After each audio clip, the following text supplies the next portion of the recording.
promise, and in exchange, he offers to personally reward our boy with something far more valuable.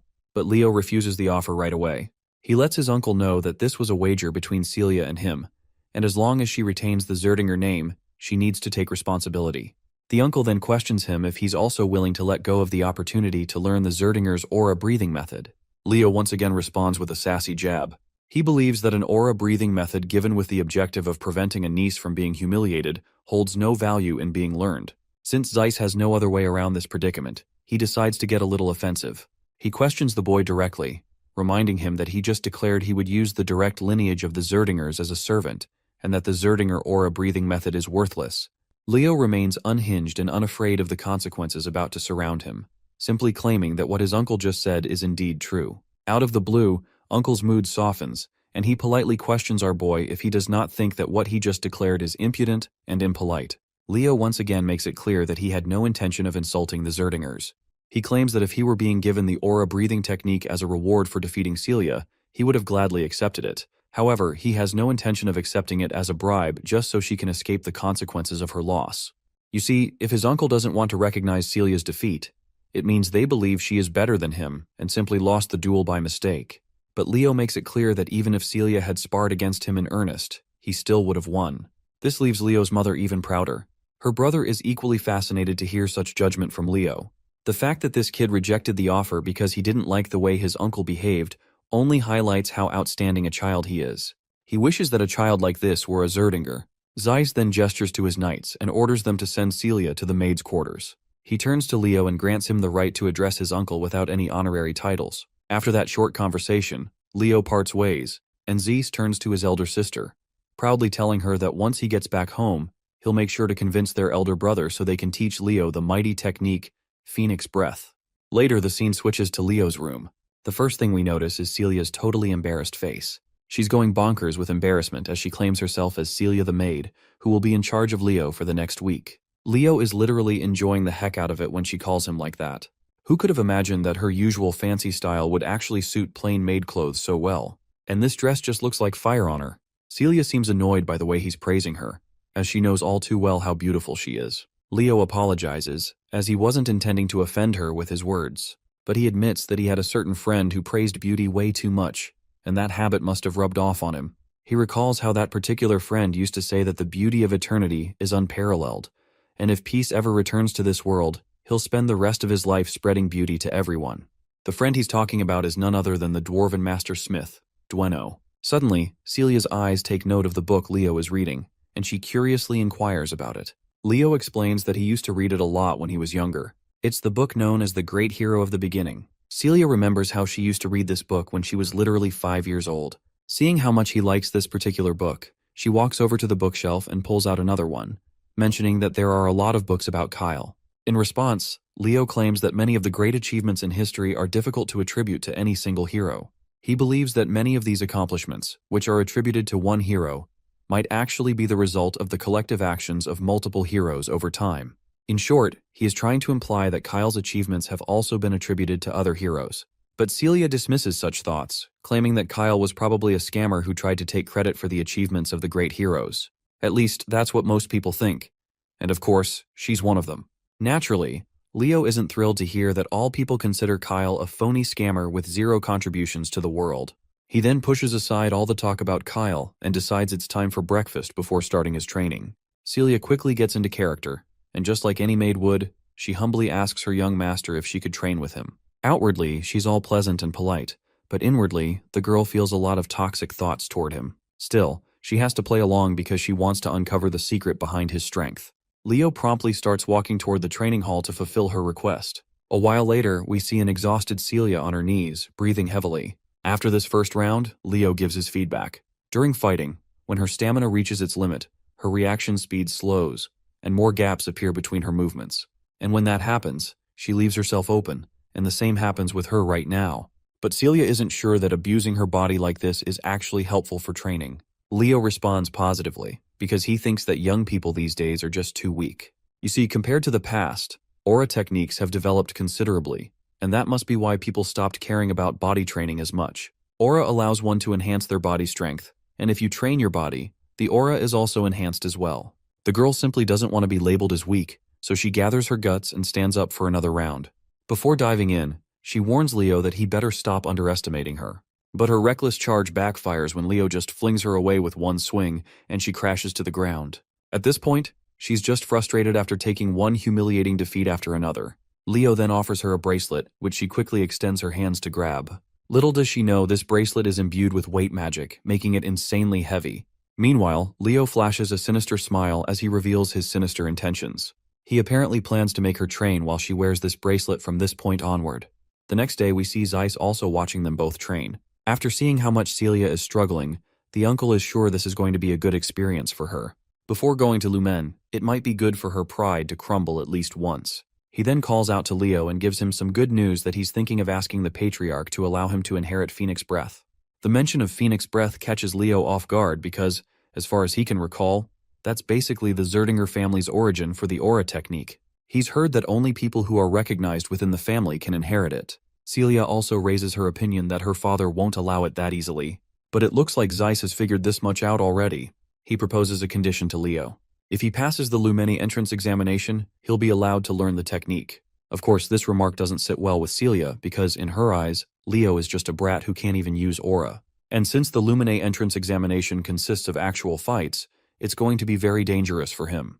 Well, Leo doesn't shy away from claiming that he doesn't have any real fight experience.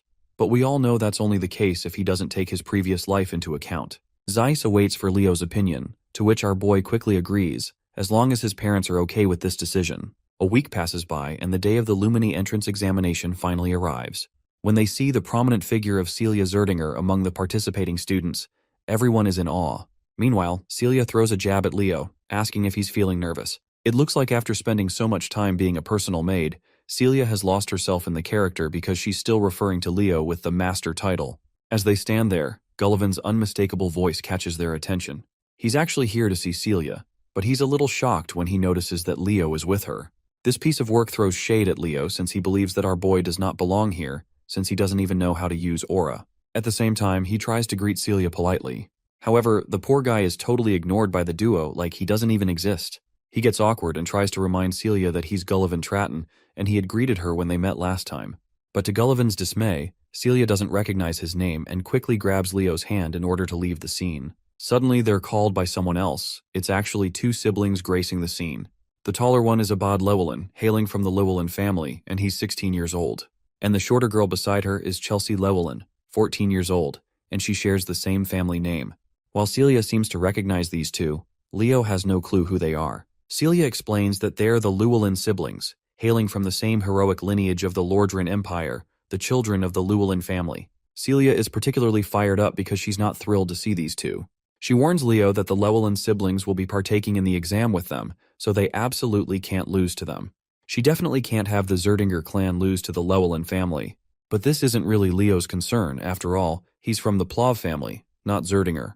Anyway, when the two greet Celia, she doesn't have any reason to decline their greetings and reciprocates the gesture. She also makes sure to introduce Leo from House Plav, a noble family within the kingdom of Dalad. Hearing that Leo doesn't have a fancy title attached to his name, Abad Llewellyn dismisses him as insignificant. The two siblings promptly twirl around and proceed to walk away, throwing out the warning that they'll surely be in the top spot. It goes without saying that Celia doesn't like the Llewellyn siblings' guts, and is looking forward to thoroughly crushing them in the upcoming trials. Suddenly, someone representing Lumene Academy steps onto the podium, immediately commanding the attention of everyone present. The man introduces himself as Albi Ziron, a professor at Lumene Academy. While Celia's expression shifts to one of shock upon seeing this prestigious figure, Leo seems unimpressed, mostly because he has no idea who this guy is. Celia is visibly annoyed that Leo doesn't even recognize someone of Albi's stature. She takes the opportunity to educate him and explains that Albi Ziron is listed in the Hero Record, a distinguished list of individuals considered heroes of the current era. Leo takes a moment to observe the professor carefully and notices something peculiar: immense mana concentrated in Albi's left eye. Professor Albi then proceeds to address the gathered students. He begins to explain the format of the entrance examination. According to Albi, the trials involve two main components: one-on-one combat and monster subjugation. Traditionally, participants would take turns completing these tasks. However, Albi immediately clarifies that he finds such methods tedious and wastes no time proving his point. In an instant, he burns the sheet of paper he was holding, as if discarding the conventional exam structure entirely. And up next, he pulls out a thick, ancient-looking book. As he opens it, the teacher summons forth the first chapter titled Prologue, The Wild Forest. In that moment, a massive enchantment circle begins to glow under the feet of the entire student body. The scene is set, and no one has a clue what the professor intends to do next. But one thing becomes crystal clear, which is that Albi Zeron despises inefficiency. He declares that he's combining all the trials into one seamless challenge and will move forward at once. To understand what's happening, we learn that the hero record isn't just a historical record. Its real value lies in its ability to manifest the hero's world, which contains the experiences of past heroes. By accessing this world, one can inherit the power of a previous hero. Simply put, it's almost like a hero training system. All the students have been transported into this hero's world, known as the Wild Forest. The professor announces that their one and only objective is to survive. Whether they join forces or eliminate each other, they can do whatever it takes to stay alive. Those who want to quit can break the orb they're holding and return. That's all there is to it. After looking around for a few minutes, it doesn't take our boy long to recognize the place. It looks exactly as he remembers. You see, this used to be an elven forest before it was taken over by the witch queen, Silatna. Meanwhile, some students just want to go back, especially since they think that this place is nothing more than an illusion. But our boy doesn't share the same thoughts. As far as he can tell, while this world might have come from the examiner's memories, everything that is going to happen here will be real. The deadly hazards here could seriously kill someone if they're not careful enough. With the mention of danger, Leo notices someone's presence and is soon attacked by an arrow that literally shatters the ground beneath him upon impact. Thankfully, he's safe. But when he looks in the direction of the arrow's source, he sees it's the girl from the Llewellyn family, Chelsea. It looks like she has mistaken him for a member of the Zerdinger family, and because of that, she's determined to eliminate him. But Leo quickly makes it clear that he's a member of the Plav family. Chelsea, however, becomes more aggressive, thinking he's lying since she had seen him with Celia earlier. Without hesitation, she casts her magic Windsickle. Leo seems impressed as he watches her chant a spell that didn't exist in his past life, but he also notices that the basics of this spell are not much different. Meanwhile, Chelsea is frustrated by how calm and composed he is while facing her. To shake him up, she unleashes her impressive ability at him, but Leo just effortlessly blocks it with a single swing of his sword, and the mana blade she sent at him simply falls away. This leaves Chelsea unsettled. From what she can tell, he didn't even use aura, so how has he blocked her attack so easily? Our boy just rubs salt in her bruised ego by casually claiming that her attack was too simple. He invites her to form an alliance as it will be beneficial for her. He reminds her that the one who survives the longest earns the most points, so as a sorceress, she should at least try to pass one test before getting eliminated. I don't even have to tell you what her response is. She quickly fires back and boasts that she is not your typical sorcerer. She's a battle mage. She's offended by his comment where he called her attack simple. Feeling the sting of his words, she channels all her power to crush him on the spot, just so she can prove she's not the weakling he thinks she is. But all of her attacks end up being pointless, as Leo isn't even standing in the direction where the blades are heading. What's worse is that she can't feel a trace of mana anywhere, so she can't even spot him where he is. But her eyes soon meet Leo, who's right in front of her with his fist balled up. We don't get to see if that punch lands on her terrified face or not, but one thing is clear. Her knees lose the strength to hold her up, which is a clear sign of victory for our boy. Leo, however, once again reminds her that the offer to join forces is still on the table if she changes her mind. Before we can hear her response, the scene cuts to the faculty of Luminae Academy, who are watching the show through a digital window. They're thrilled to see that the battle is finally heating up. Back to Chelsea. It looks like she's getting no mercy. Leo has tied her to a tree trunk, and the look on his face clearly shows he's not exactly having good intentions for this poor girl. He also makes sure to start a small bonfire since the night is settling in. The fire intensifies, and flames begin to crawl toward the damsel in distress tied to the log. Seeing the flames causes her to panic, but she could avoid this fate if she agrees to cooperate with Leo. But well, this lady is as stubborn as they come and refuses outright. She makes it clear she needs no one to ally with her except for her brother. She tries to use some wind magic, but her efforts prove futile because Leo has already placed a skill that restricts magic. Though inwardly, he reveals to us that he doesn't have enough mana to maintain this skill, so it won't last much longer. The lady finally relents, thinking she doesn't need magic to get herself out of this mess. But that's exactly why Leo is here. He's more than ready to keep a close watch to make sure she's not trying anything tricky. Without hesitation, he cranks up the intensity of the fire, and soon the flames begin to catch on her. Even her clothes start to burn. Well, that's the last straw. The girl finally concedes and agrees to form an alliance with him. But of course, a few words aren't enough to convince Leo. He tells her to swear on her family's name. The girl quickly fulfills his demand, swearing on the Llewellyn family name that she will cooperate. Finally, Leo releases the ropes that were holding her, but before she can fall into the scorching flames, he cradles her in his arms. The scene transitions back to the teachers, who are diligently watching the students perform. So far, Albi Zeron has not seen a student who can live up to his standards. To think that most of the students chose to compete and fight each other seems utterly foolish and ridiculous. The only ones showing real strength to the point where it's noticeable are Celia Zerdinger,